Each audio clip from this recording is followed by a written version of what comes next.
Picture this. You're standing in the ruins of ancient Sumer, holding a clay tablet that's over 5,000 years old.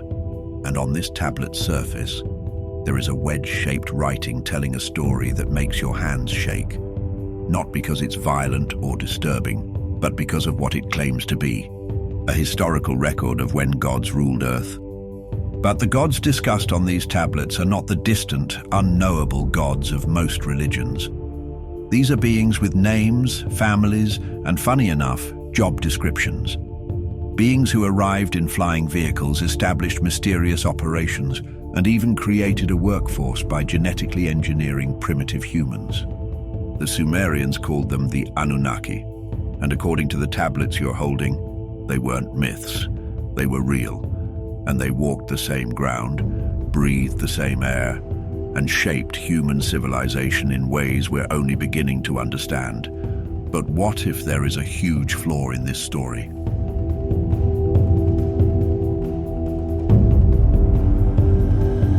From ancient Sumerian texts, the Anunnaki were different beings entirely. Starting with the meaning of the word, Annunaki means princely seed, or those of royal seed. And these beings were indeed a group of deities reverenced in ancient Sumeria, Akkadia, and even Assyria and Babylonia.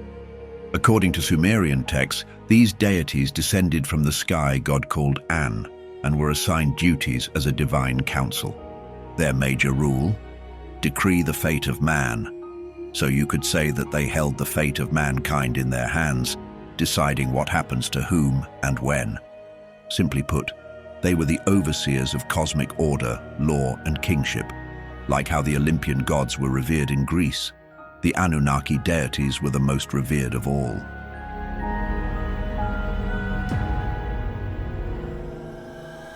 But you know what's more interesting? No one could put a number to these deities. How many were they? No one could exactly answer this. However, from ancient texts, 7 names stood out, laying the foundation of what is now known as the Anunnaki Empire. That is, it all started with these gods. The first of them is none other than the sky god, An, from whom the others emerged. Known as Anu in other texts, this god is portrayed as the father figure of the divine order. In later Akkadian texts, he is regarded as the most supreme of all authorities. Next up, we have the Nin-Hursag, also known as Ki, or Ninmah. This deity is best explained as the queen of the sky god. She was the earth and mother goddess, whose divine duties were restricted to birth and life. And right after Kai, we have Enlil. At the sound of this ruler's name, it is said that even ancient Mesopotamian devotees grew shaky feet, especially because Enlil was no ordinary deity. He was the god of wind, storms, and the enforcer of divine decisions. Imagine standing before the one who decides what happens to you in the next instance. How scary would that be? No wonder he was called the powerful acting ruler. But according to ancient texts, not all of them were scary. The next deity especially was the most benevolent, and his name was Enki. He was known as the god of wisdom, water, the creator of nature, and magic. If subordinates were searching for protection, they called out to Enki. Like Enki, this next god shone just as bright. His name was Utu, and he was the sun god who stood for truth and justice. There is also the moon deity called Nana, responsible for wisdom and time. But this is as positive as it could get. Because unlike Enki and Utu, this next deity is the one everyone dreaded the most. And her name was Ereshkigal. If you wonder why people dreaded her, it is because she was the queen of the underworld. Not just that, she was also the overseer of death and judgment. So of course, no one had to call on this deity. Instead, it was her assignment to call on people. Crazy, right?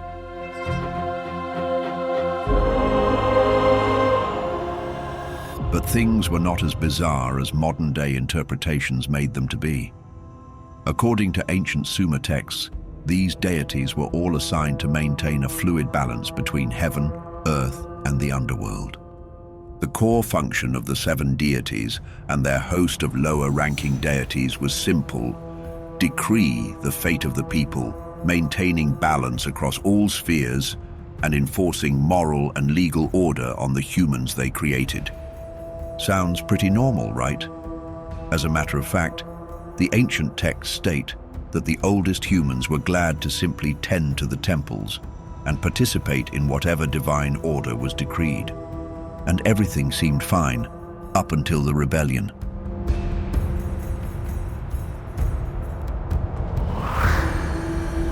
What was this rebellion all about? As the Babylonian and Assyrian empires grew, their hearts began to shift towards a desire for new rulers. This led to Marduk and Asher absorbing the powers of the much older Anunnaki Council. Marduk, for example, having absorbed the divine powers of the Anunnaki, became the central god of Babylon, as recorded in the ancient text called Enuma Elish. Gradually, as religion shifted from polytheism to monotheism, humanity reduced divine councils to nothing and focused on single, supreme gods. To make it worse, old gods were reframed as angels, demons, or mere symbolic forces from the ancient past. Slowly, the powerful and dreadful Anunnaki Council receded into the background and became myth for modern Mesopotamia, Babylon, Acadia, and all of humanity. A mere folktale handed down through grandparents. But when the world least expected it, a new interpretation of the Anunnaki made the headlines. And to date, humanity is yet to recover from this story.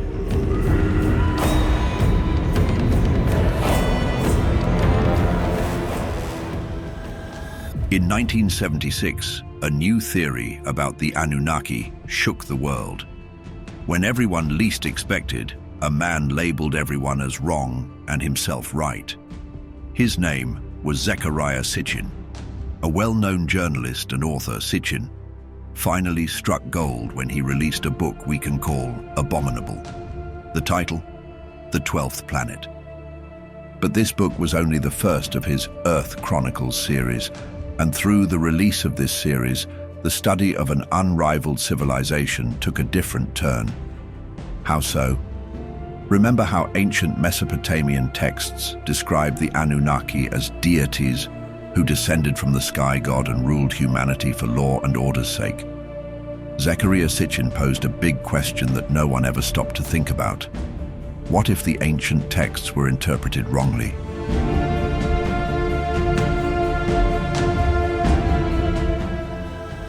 No one saw it coming.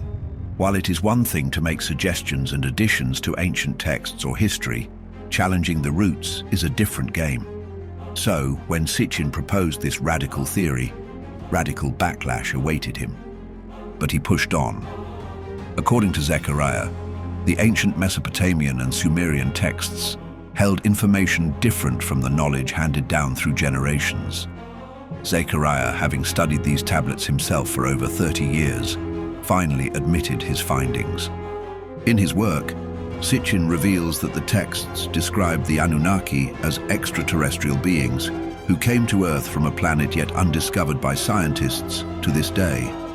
Now, what planet could this be?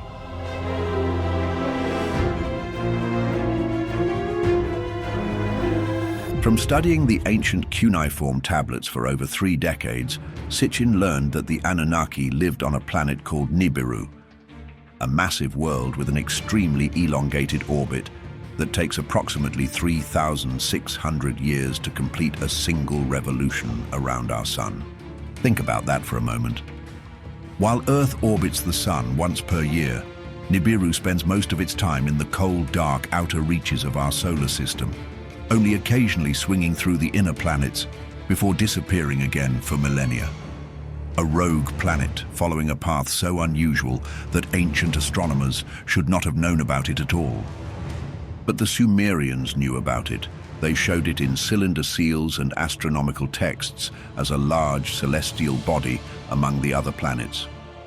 They even knew about planets like Neptune and Uranus, which are invisible to the naked eye and weren't officially discovered until we invented powerful telescopes in the 18th and 19th centuries. But this sparks the question, how did they know? From Sitchin's POV, the tablets gave us an answer too hard to accept. The Anunnaki taught them. Yes, the beings from Nibiru shared their astronomical knowledge with the humans they created. But there is a problem. Mainstream astronomy insists that no such planet exists. For decades, searches for Planet X or Planet 9 have turned up nothing conclusive. Although some astronomers admit that gravitational anomalies in the outer solar system suggest that something large might be out there, pulling on smaller objects in ways we can't explain. So, let's say Nibiru is real. Let's say there is a planet following this strange orbit, and let's say an advanced civilization developed there. But what would drive them to come to Earth?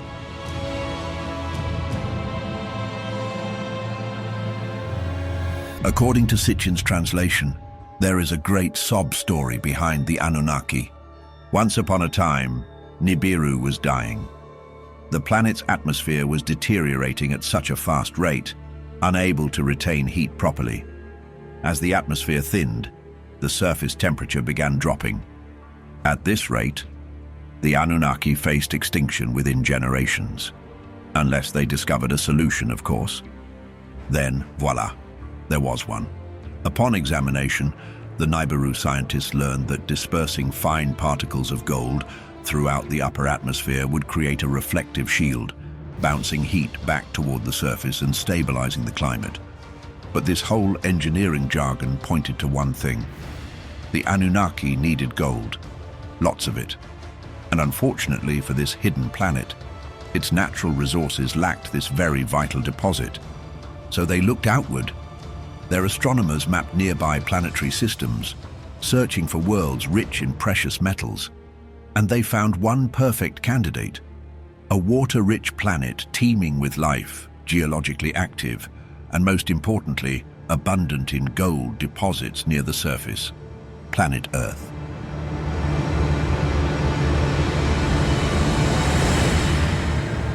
At about 450,000 years ago, the Anunnaki made their first expedition to Earth. But unlike any noble expedition, these beings didn't come as explorers or scientists conducting peaceful research. They came as miners facing an emergency. Their mission was simple: extract resources, process them, and ship them home. For a start, they established their first base in southern Mesopotamia, on the fertile land between the Tigris and Euphrates rivers. They named this region Edin, which translates to Home of the Righteous Ones or Place of the Pure Ones. This oddly sounds like the biblical Eden. What if both texts were pointing to the same thing? Anyways, once they landed in southern Mesopotamia, the Anunnaki expanded operations across the planet. It was a robust network, from mining colonies in southern Africa where gold deposits ran deep, to processing facilities in Mesopotamia where the ore was refined, and even a spaceport in the Sinai Peninsula for launching supplies back to Nibiru. Everything was structured to restore Nibiru to life. But while at it, what did these beings actually look like?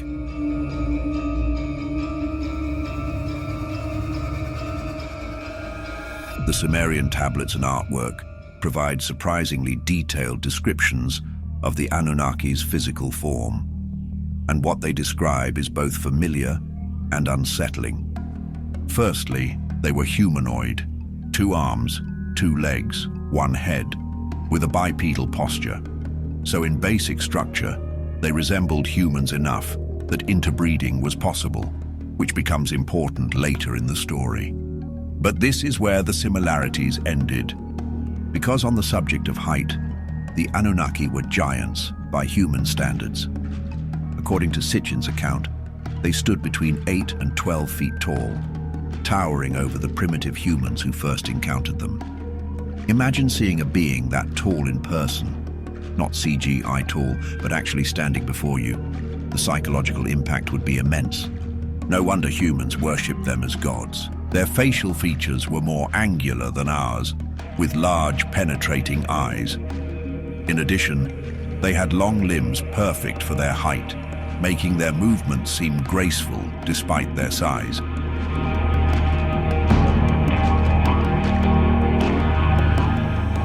But But there is more to these extraterrestrials than the mystery of their appearance.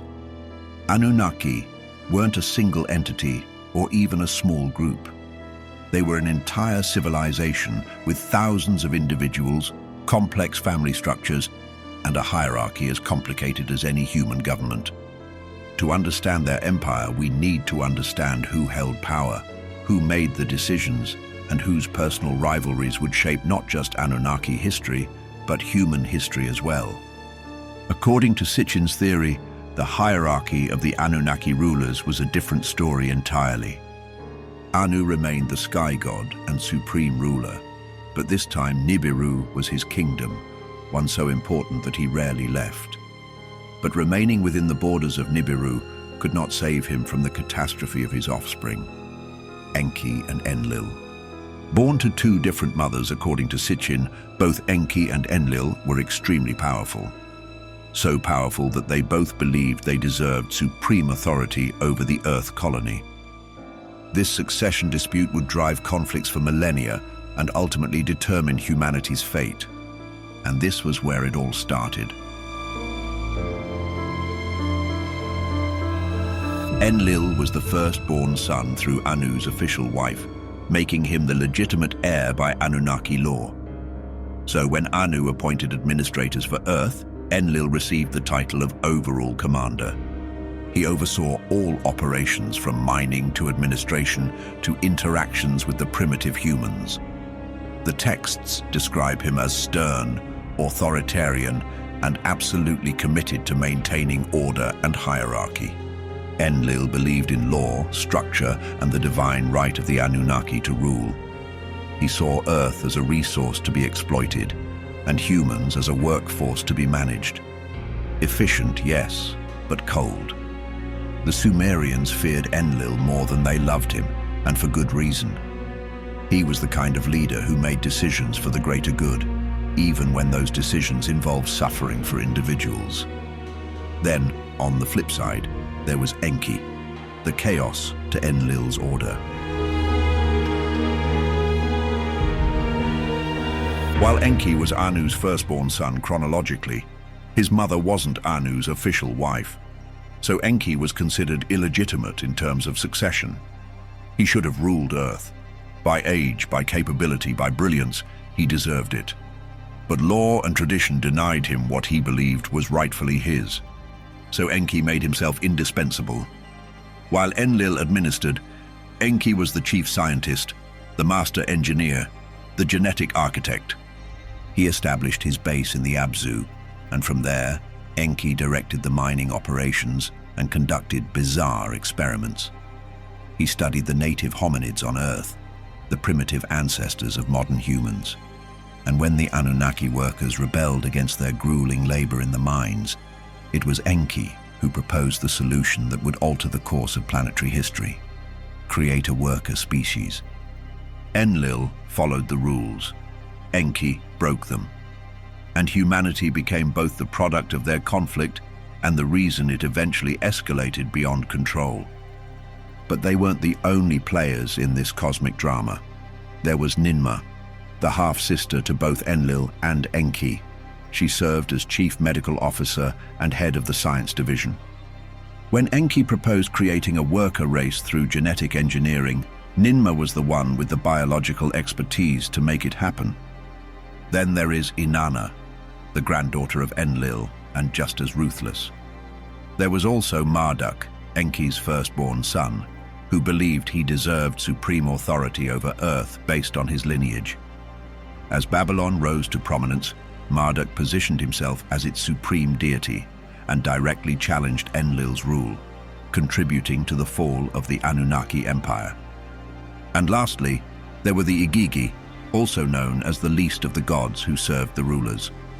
But let's not forget, the hierarchy existed to serve one primary purpose on Earth: mining gold.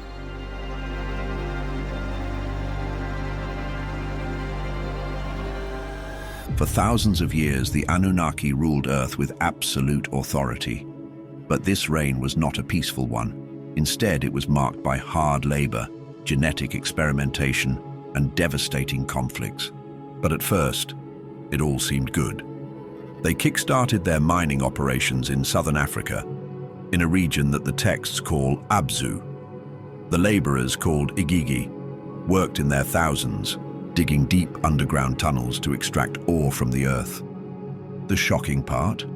Modern archaeology has discovered something unsettling in southern Africa. Ancient mines and tunnels dating back potentially 100,000 years or more, far older than any civilization we officially recognize. What if the Anunnaki created them?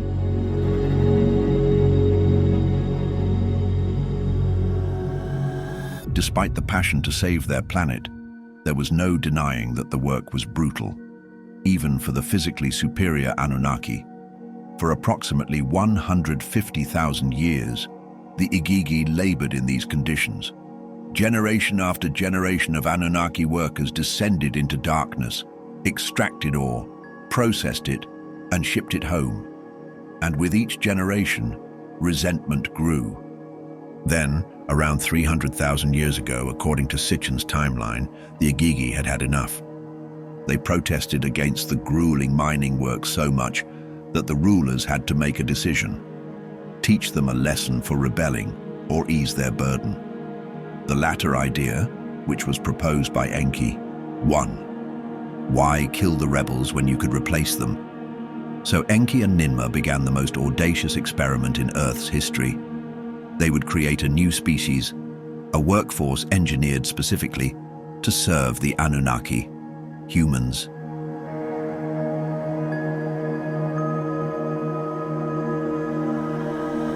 Enki and Ninmah began conducting experiments that sound eerily like modern genetic engineering. The texts speak of mixing the essence of the Anunnaki with the essence of primitive Earth beings. One famous passage describes taking the blood of a young Anunnaki god and combining it with clay. Sounds familiar, right? For thousands of years, this was interpreted as gods creating humans from dirt. But what if blood referred to genetic material? What if clay was an ancient term for biological matter, perhaps cells or DNA extracted from native hominids? If so, the passage would then describe genetic engineering. That's what scientists are attempting now with CRISPR. The Sumerians were describing it millennia ago.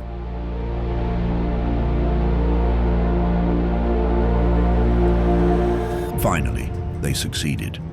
The being they created was called Adamu, a prototype, the first viable human. He was enhanced with Anunnaki genetics that granted greater intelligence, language capability, and even the ability to execute complex instructions. The perfect worker. But there was a critical problem. Like mules, these hybrid humans couldn't reproduce naturally. So Enki made another modification. He granted humans reproductive capability. He gave them sexuality and the knowledge of reproduction. Enlil was furious. Creating workers was one thing, but creating a species that could reproduce independently and multiply beyond Anunnaki control, that was something else entirely. According to Sitchin's books, the text described a confrontation that nearly escalated to violence. Enlil demanded that the enhanced humans be destroyed, but Enki refused. Eventually, they reached a compromise. Humans could keep their reproductive capability, but they would be expelled from the Anunnaki settlements and forced to survive independently in the wilderness. And humans did thrive. Within generations, the population exploded. But something else happened that no one predicted. The Anunnaki and humans began to interbreed. The offspring of these unions, half Anunnaki and half human, possessed extraordinary characteristics. But their existence created problems. Pure-blooded Anunnaki resented the hybrids, and the hybrids often sided with humans rather than their Anunnaki parents. Enlil viewed this with growing alarm, seeing that his worst fears were being realized. Not only were humans multiplying rapidly, but they were mixing with Anunnaki bloodlines, creating a complicated political landscape that threatened the established order. And as human consciousness expanded, as populations grew, As hybrid bloodlines complicated the hierarchy, tensions within the Anunnaki leadership began escalating. The philosophical divide between Enlil's authoritarian control and Enki's more liberal approach turned into actual conflict. The gods began going to war.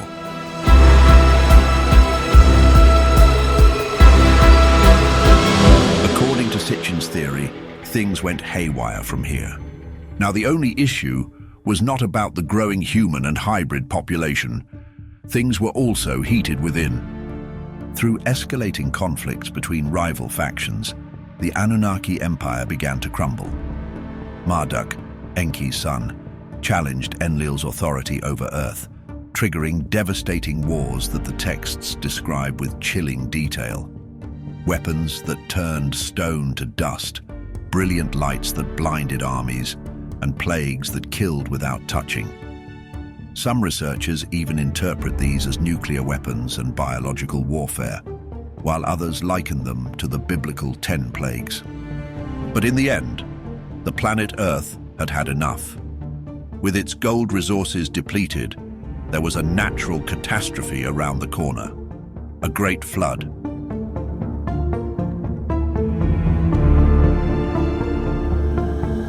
Enlil saw it as an opportunity to reset everything, to let humanity perish. But Enki defied him, warning a human named Ziusudra to build a vessel and survive. This final straw came around 11,000 BCE. The Anunnaki rulers headed to Nibiru in a spaceship and watched the catastrophe happen. But when the waters receded, the Anunnaki found humans had survived through Ziusudra's vessel. But this time, their control was broken. Gradually, they withdrew, returning to Nibiru as their planet's orbit carried them away from Earth, leaving behind only texts, monuments, and humans. What do you think about the rise and fall of the Anunnaki Empire? Could this be real? Do let us know in the comments. Give this video a thumbs up and subscribe to the channel for more ancient mysteries. Keep your minds open, and until we meet again.